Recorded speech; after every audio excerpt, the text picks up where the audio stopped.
The First Punic War.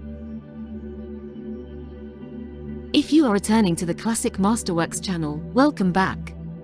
If you are new, please don't forget to like and subscribe and hit the bell notification so that you will be made aware of our latest content. And now, on with the story. Learning about the First Punic War is important for a number of reasons. It was a significant event in the ancient world. The First Punic War was one of the most important and costliest conflicts in the ancient Mediterranean, as it marked the beginning of Rome's rise to greatness and the end of Carthage as a major power. It also had lasting effects on the political and economic landscape of the region. The First Punic War illustrates the motivations and tactics of ancient powers. The war provides insight into the motivations, tactics, and strategies of the ancient powers of Rome and Carthage. It also shows how these powers used diplomacy, alliances, and military force to further their interests. This war also shaped the development of Roman military strategy. The First Punic War was the first time that the Romans had engaged in a major naval conflict, and it forced them to adapt and develop new tactics and strategies to defeat the Carthaginians. It has influenced later conflicts. The First Punic War set the stage for the Punic Wars, a series of 3 wars fought between Rome and Carthage. These later wars had significant impacts on the ancient world and continue to be studied and analyzed by historians today. Examining this conflict sheds light on the ancient world. Studying the First Punic War can help us understand more about the ancient world in general, including the cultures, societies, and technologies of the time period. The Punic people, or Western Phoenicians, were a Semitic group who migrated from the city of Tyre in Phoenicia to North Africa during the early Iron Age. The largest Punic settlement was the city of Carthage in modern-day Tunisia, but there were also 300 other settlements along the North African coast, as well as settlements in western Sicily, southern Sardinia, the Iberian Peninsula, Malta, and Ibiza. The Punic language, a dialect of Phoenician, was spoken by the Punic people and was one of the Northwest Semitic languages that originated in the Levant. The First Punic War, which lasted from 264 to 241 BC, was a major conflict fought between Rome and Carthage, 2 powerful civilizations in the western Mediterranean region. This was the first of 3 wars between the 2 powers, and it lasted for 23 years, making it the longest and most significant naval war in ancient history.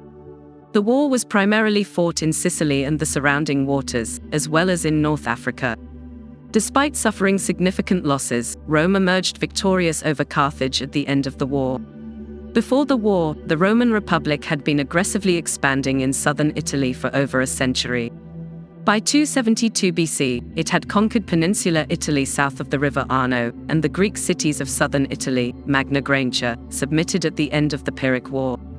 During this time, Carthage, with its capital in present-day Tunisia, had established a military and commercial empire that included southern Spain, much of the coastal regions of North Africa, the Balearic Islands, Corsica, Sardinia, and the western half of Sicily. Beginning in 480 BC, Carthage had fought a series of inconclusive wars against the Greek city-states of Sicily, led by Syracuse. By 264 BC, Carthage and Rome were the dominant powers in the western Mediterranean. The 2 states had maintained strong relations through formal alliances made in 509 BC, 348 BC, and around 279 BC, and there were strong commercial ties between them. During the Pyrrhic War, which saw a king of Epirus fighting both Rome in Italy and Carthage on Sicily, Carthage provided materiel to the Romans and even used its navy to ferry a Roman force on one occasion.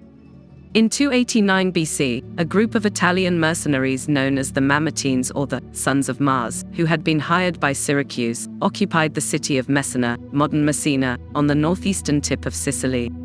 When Syracuse began to press them hard, the Mamertines appealed for assistance to both Rome and Carthage in 265 BC. The Carthaginians acted first, persuading Hero II, the king of Syracuse, not to take any further action and convincing the Mamertines to accept a Carthaginian garrison. According to Polybius, there was a significant debate in Rome over whether to accept the Mamertines' request for assistance. If they accepted, it could easily lead to war with Carthage, as the Carthaginians had already garrisoned Messina. The Romans had previously shown no interest in Sicily and did not want to come to the aid of soldiers who had unjustly seized a city from its rightful owners. However, some Romans saw strategic and monetary advantages in gaining a foothold in Sicily. The Roman Senate, which was deadlocked on the issue, possibly at the instigation of Appius Claudius Caudex, put the matter to a vote in the popular assembly in 264 BC. Caudex argued in favor of action and promised abundant loot. As a result, the popular assembly voted to accept the Mamertine's request. Caudex was appointed as the commander of a military expedition with orders to cross to Sicily and place a Roman garrison in Messina. The war began in 264 BC when the Romans gained a foothold on Sicily by taking control of Messina, modern Messina. Despite the Carthaginian navy's advantage, the Romans' crossing of the Strait of Messina was not effectively opposed. 2 legions under the command of Caudex marched to Messina, where the Mamertines had expelled the Carthaginian garrison led by Hanno, not related to Hanno the Great, and were being besieged by both the Carthaginians and the Syracusans. The sources are not clear on why, but first the Syracusans and then the Carthaginians withdrew from the siege. The Romans then marched south and besieged Syracuse, but their force was not strong enough and they did not have secure supply lines, so they soon withdrew. The Carthaginians had gained experience over the previous 2 centuries of fighting on Sicily, which had shown that decisive action was not possible. Military efforts would eventually peter out after heavy losses and high costs. They expected this war to follow a similar pattern, with their overwhelming maritime superiority allowing them to keep the fighting at a distance and even continue to prosper. This would allow them to recruit and pay an army to fight the Romans in the open, while their strongly fortified cities could be supplied by sea and provide a defensive base from which to operate. The Romans then forced Syracuse, the only significant independent power on the island, to ally with them and laid siege to Carthage's main base at Acragas. In 262 BC, a large Carthaginian army attempted to lift the siege but was defeated at the Battle of Acragas. In response, the Romans built a navy and used innovative tactics to inflict several defeats on the Carthaginians. They captured a Carthaginian base on Corsica, but an attack on Sardinia was repelled. Taking advantage of the naval victories, the Romans launched an invasion of North Africa, which was intercepted by the Carthaginians. At the Battle of Cape Ecnomus, the Carthaginians were again defeated in what may have been the largest naval battle in history in terms of the number of combatants involved. The invasion initially went well for the Romans, and in 255 BC the Carthaginians sued for peace. However, the terms of the proposed peace treaty were so harsh that they decided to continue fighting and defeated the invading Romans. In an attempt to evacuate their surviving troops, the Romans sent a fleet to Africa, but it was met by the Carthaginians at the Battle of Cape Hermium, where they suffered a heavy defeat. On its return to Italy, the Roman fleet was devastated by a storm, losing most of its ships and over 100,000 men. The war continued for several more years, with neither side able to gain a decisive advantage. In 255 BC, the Carthaginians attacked and recaptured Acragas, but they did not believe they could hold the city and so they burned it and abandoned it. The Romans quickly rebuilt their fleet, adding 220 new ships, and captured Panormus, modern Palermo, in 254 BC. The following year, they lost 150 ships to another storm. In 251 BC, the Carthaginians attempted to retake Panormus but were defeated in a battle outside the city walls. Gradually, the Romans occupied most of Sicily and in 249 BC besieged the last 2 Carthaginian strongholds in the western part of the island. They also launched a surprise attack on the Carthaginian fleet, but were defeated at the Battle of Drepana. The Carthaginians capitalized on their victory and most of the remaining Roman warships were lost at the Battle of Finches. By 248 BC, the Carthaginians only held 2 cities in Sicily, Lilybaeum and Drepana. These cities were well fortified and located on the west coast, where they could be supplied and reinforced without interference from the Romans' superior army. When Hamilcar Barca took command of the Carthaginians on Sicily in 247 BC, he was given a small army, and the Carthaginian fleet was gradually withdrawn. Hostilities between the Roman and Carthaginian forces decreased to small-scale land operations, which suited the Carthaginian strategy. From his base at Eryx, north of Drepana, Hamilcar used combined arms tactics and a Fabian strategy of guerrilla warfare to keep the Roman legions pinned down and maintain Carthage's foothold in Sicily. After more than 20 years of war, both states were financially and demographically exhausted. Evidence of Carthage's financial situation includes their request for a 2,000 talent loan from the Ptolemaic pharaoh of Egypt, which was refused. Rome was also close to bankruptcy, and the number of adult male citizens, who provided the manpower for the navy and the legions, had declined by 17% since the start of the war. Goldsworthy describes Roman manpower losses as appalling. Despite this, the Romans rebuilt their fleet again in 243 BC. With the state's coffers exhausted, the Senate approached Rome's wealthiest citizens for loans to finance the construction of one ship each, repayable from the reparations to be imposed on Carthage once the war was won. The result was a fleet of approximately 200 quinqueremes, built, equipped, and crewed without government expense. These ships effectively blockaded the Carthaginian garrisons on Sicily. When Carthage assembled a fleet to try to relieve their Sicilian holdings, it was destroyed at the Battle of the Agates Islands in 241 BC, forcing the cut-off Carthaginian troops on Sicily to seek peace. The treaty was signed to end the longest war in Romano-Greek history.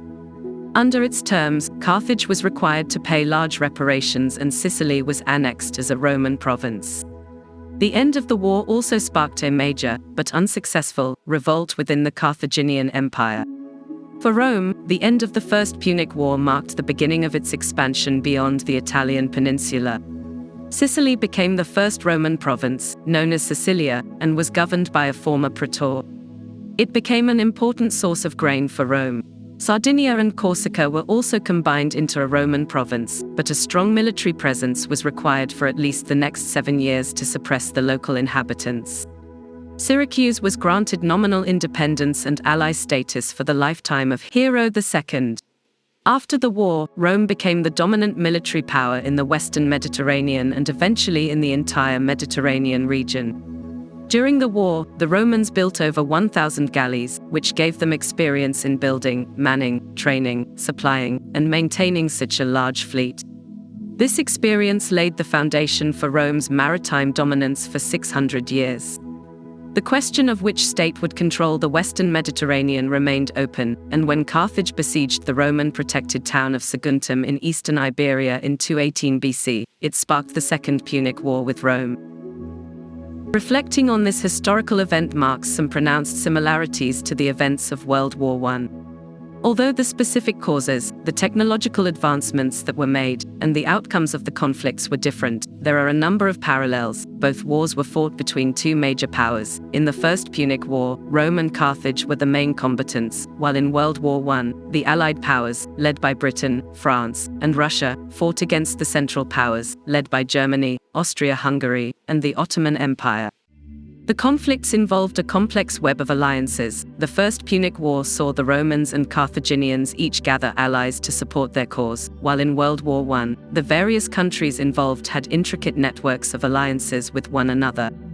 Both wars had significant impacts on the participating countries. The First Punic War marked the beginning of Rome's rise to greatness and marked the end of Carthage as a major power, while World War I led to the collapse of several empires, the reshaping of Europe's political landscape, and the emergence of the United States as a global superpower.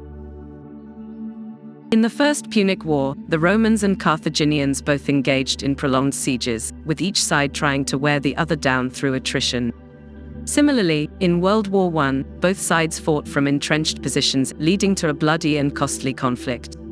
The legacy of punishing terms and reparations is also consistent between the Punic Wars and the World Wars of the 20th century.